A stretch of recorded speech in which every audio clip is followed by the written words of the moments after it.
Hi everyone, I'm Liz Brown Swanson. Welcome to RPV City Talk. I'm with the mayor of Rancho, Palos, Verdes, Mayor Paul Sayo. We're here for the mayor's monthly update, and here we are at Ladera Linda Community Park. It is Earth Day, so happy Earth Day. Happy Earth Day to you. It's nice and sunny this morning, so good morning. Good morning. Yes, and this is one of the most beautiful places on Earth. If you have never been to Ladera Linda Community Park, you need to come up here. The city renovated this park 2 years ago plus, and it's gorgeous. If you're hearing kids in the background, there's a preschool out enjoying the day, and the mayor and I are not going to play some basketball, but maybe we might have to hit up the courts over there after. Sounds good to me. But we have a lot to talk about. We always talk about what's going on in the city, issues and events, and we'll start with the latest. There was a city council meeting last night, April 21st. You covered a lot of grounds, but specifically one of the issues that came up was a state required report that was given to the council by our HR department about the status of city employees, vacancy rate, retention rate. So why don't we share with the community exactly what we do to make this one of the best places to work anywhere? Yeah, so we have to give an annual report, right, and we have to give a vacancy report to see how we're hiring and retaining folks in the city. And I believe we have, in total about 121 employees, full and part-time. Yep. And for a vacancy rate on the part-time employees is about 16-17%, which we're doing great on. And for the full-time employees, about a 6% rate. And I think it's down from 11% last year. So we're doing well. But the biggest thing is we're trying to work with our unions to make sure that we have a good environment to work in. That's number one. We value our employees. We want to make sure that we retain them.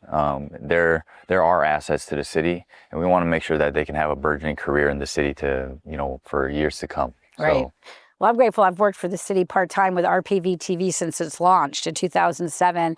And I have to say that's an incredible environment to work in. I'm grateful because obviously I live in the community, so this is my home as well. But the city has really steps it up every year. Like there's a wellness program now. I take yoga at City Hall once a week. The city wants to make sure that our employees are taken care of, especially doing the wellness program. Mm-hmm. Their health and mental is good and up to standard, and they're healthy. And I want to make sure that if you're part of the RPV family, you're taken care of going forward, and they can actually thrive in the city. So that's a very important aspect for me, at least. And for a city of our size, especially with the issues that the staff takes on, like the landslide, for example, having 120 plus full or part-time employees, I feel like we're a lean machine. We are. Our staff is amazing. Our employees are amazing, and I think the city knows it, and that's what we do so well. So we want to make sure we create the environment that thrives. Excellent. We're going to move on to talk about one of the number one goals of the city council is always public safety. And in the last few years, there's been the ongoing move to implement a public safety division. And that came up at the April 7th City Council meeting, the status of that division, the goals of that division, and also the cost of that division. So explain what's going on with the public safety division. One of our priorities in the city is making sure we keep our people safe. We keep the city safe. And we have a contract with LASD. We don't have an in-house police force like PBE does, so we pay for a contract. And we've realized through finance that every year the contract is getting more and more expensive, and we can't sustain that. So we decided to implement a public safety division in-house with our own employees to make sure that we could bolster public safety in the city, from patrols to data analytics to getting the word out about certain issues. So what we wanted to do was take the admin tasks that the sheriffs are doing, bring it in-house so that they can focus on policing. And the intent was, if the contract gets bigger and bigger and we can't afford it, we'll have a public safety division in-house to take over some of the roles that the sheriff does.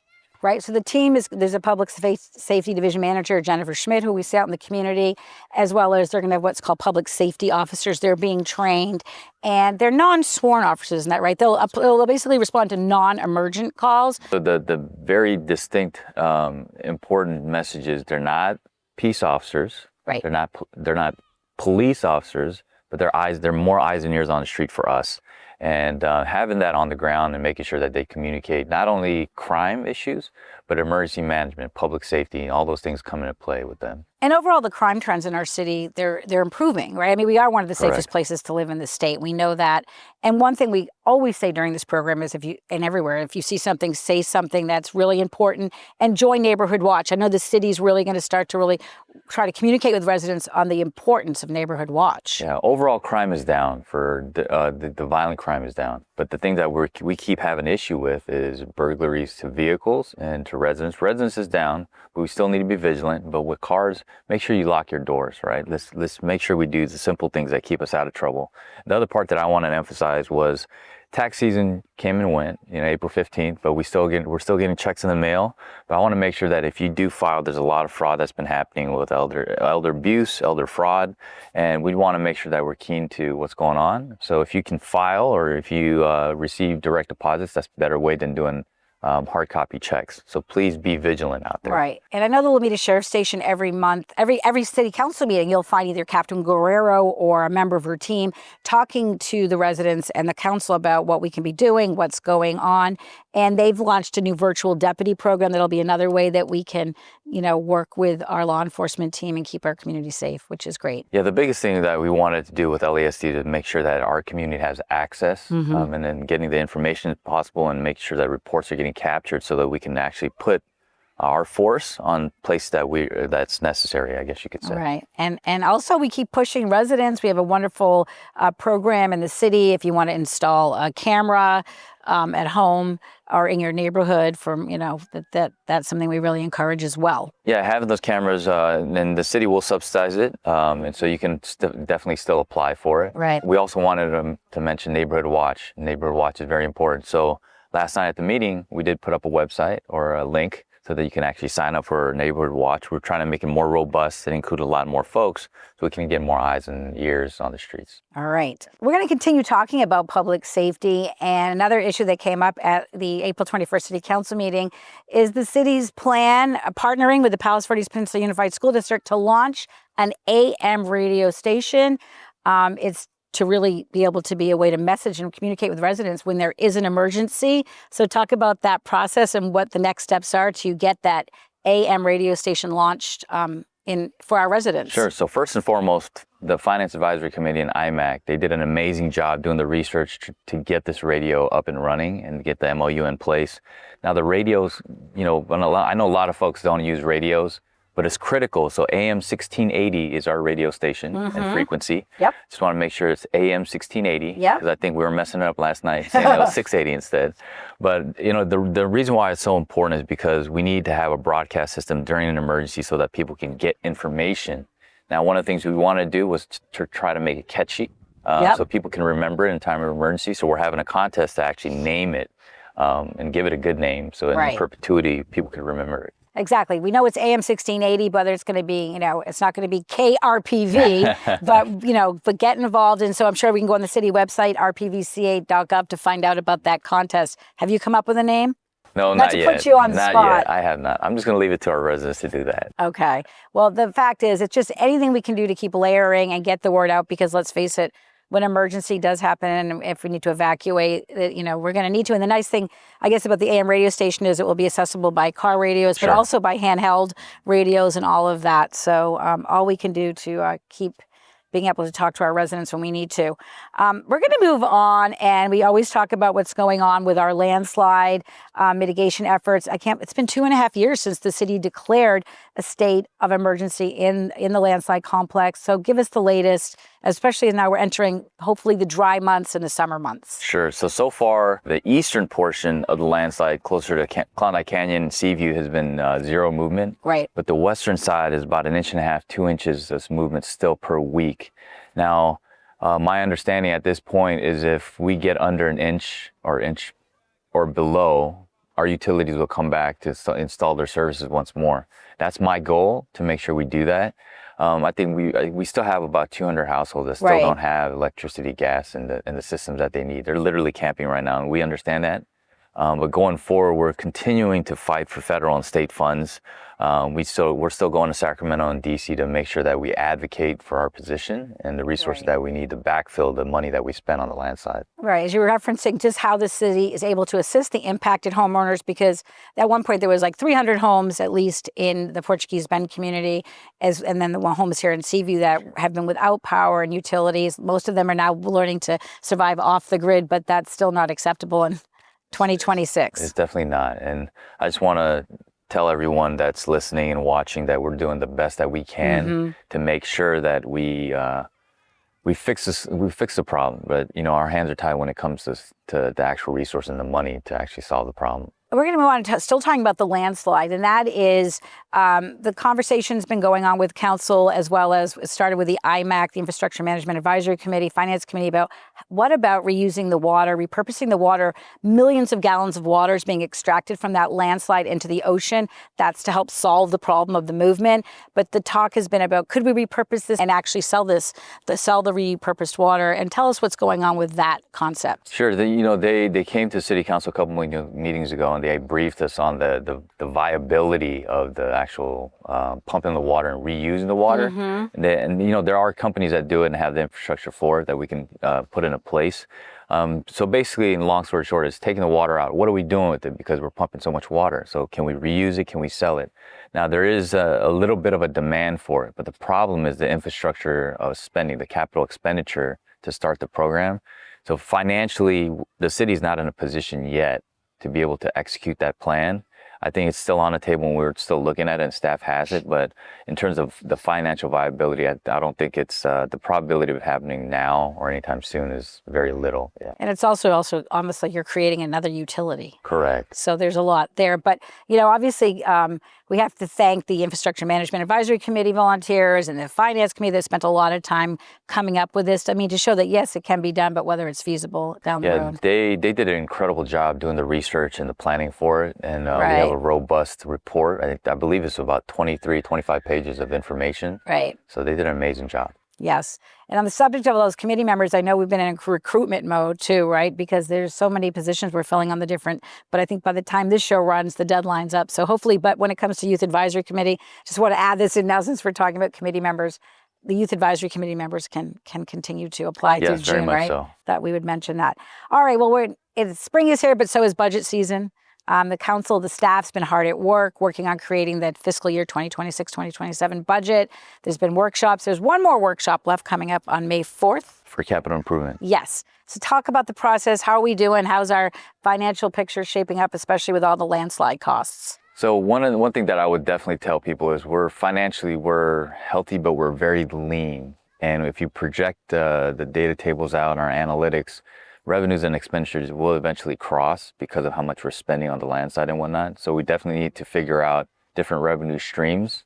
Now coming up for the capital for CIP, the budget workshop, we're gonna have hard conversations because we're gonna have to prioritize how we're gonna spend money. So if we have a list, let's say hypothetically speaking of 25, we may have to cut it down to less than that in terms of projects that we're gonna execute in the city based on the funds that are available. But we did a community needs survey. And the number one is maintaining the roads. Yes. Number two is, making sure that we're ready for wildfires and emergencies and the mitigation behind it. So, we're definitely listening to our constituents and the people that are in RPV, and we want to make sure that when we make those decisions, we have that in mind. You talked about listening to residents. This is a perfect time to bring up the fact that you as mayor every month has been having your mayor coffee.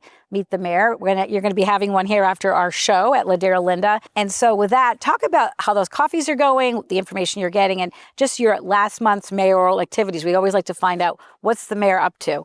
Yeah, so the mayor is up to a lot of things, talking to myself in third person. But, these coffees, the reason why I institute them is to make sure that people have access because, 3 minutes is not enough. Especially, last night we had a lot of public comments and 3 minutes is just as enough to get your point across. So I wanted to provide a forum for people to come in and talk to the mayor, get a free mug, get some swag a little bit, and just have an honest conversation about what we can do better in the city and just provide a forum for that. How about other mayoral activities you might be up to? I know as we're filming this show, this weekend will be the whale of a day that had been postponed because of rain. Yeah, we had to cancel last weekend. Now it's scheduled for this Saturday, which is April 25th, I believe.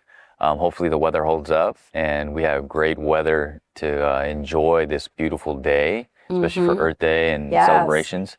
And it's one of our marquee events and we have a lot of folks that come out. So hopefully we can do that and I can show up and give a little bit of a speech and everybody can enjoy the day. The whales can wave to the mayor. Yeah. So flip their tails for you. I know the whales is migration. It's all about celebrating our beautiful whales coming up and down our coastline, and now they're heading north to go back home through May. So you can it's just amazing.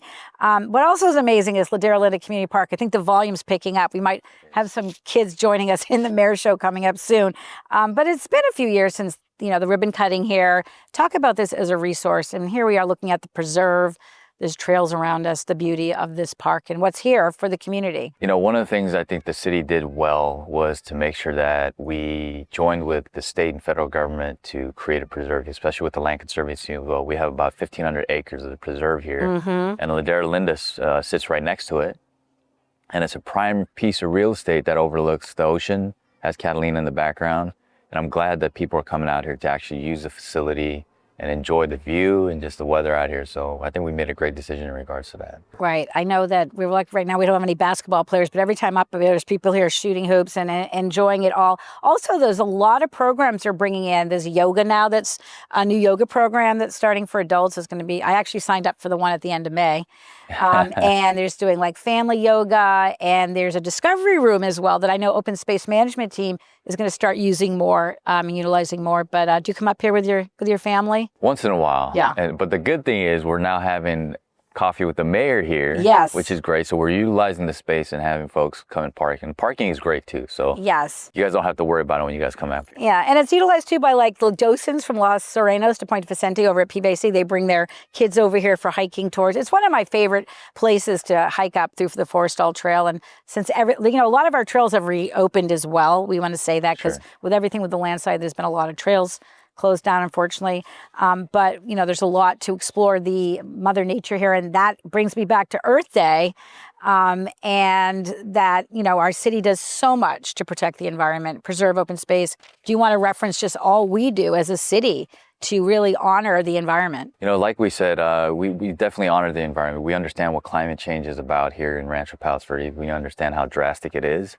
And for us, we still have about 20 miles of trails that are still open, and we're incredible stewards of that. And we take it very seriously to make sure that we have open space so people can come from all over to enjoy it.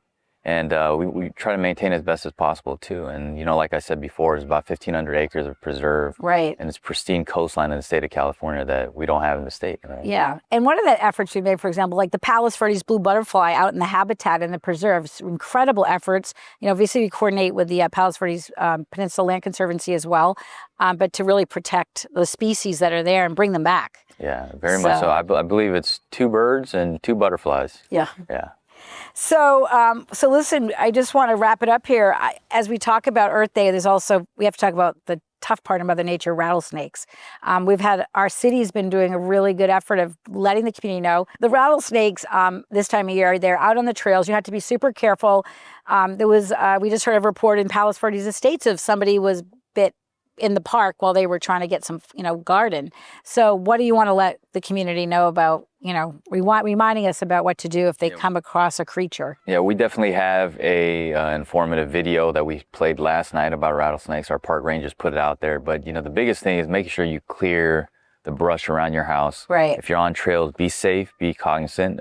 Keep your pets on a leash, especially your dogs, especially in the parks, because you don't want them getting bit. And if you do get bit, call 911 as fast as you can. And it's my understanding it's not fatal if you treat it quickly enough. Right. So you need to get to the hospital as fast as you can, but just be cognizant of your surroundings. Right? Yeah, seek emergency help ASAP. We're going to wrap it up here. I know you're going to get to your mayor's coffee, and I'm looking forward to taking a walk around this park. Anything you want to add to our community to let them know? Any final mayor's announcements about, summer's on its way. We have lots of fun activities in the city. Well, one thing I want to say is, we're going into the summer and people are starting to travel. Just be safe. Take care of your family. And if you guys can enjoy each other, especially on April 25th at Whale Day, please come out and enjoy it. The weather's been phenomenal. And just spend time with family because we need community. All right, we're going to wrap it up here with Mayor Paul Say. I do want to add one other event coming up since we're sitting here at Ladera Linda Community Park, that it's Kids to Parks Day on May 16th. We hope to see you at the park. Again, thank you, Mayor Sayo, for all you do for our community. I'm Liz Brown Swanson. Thanks for joining us, and get out on the trails, everybody. Thanks, guys.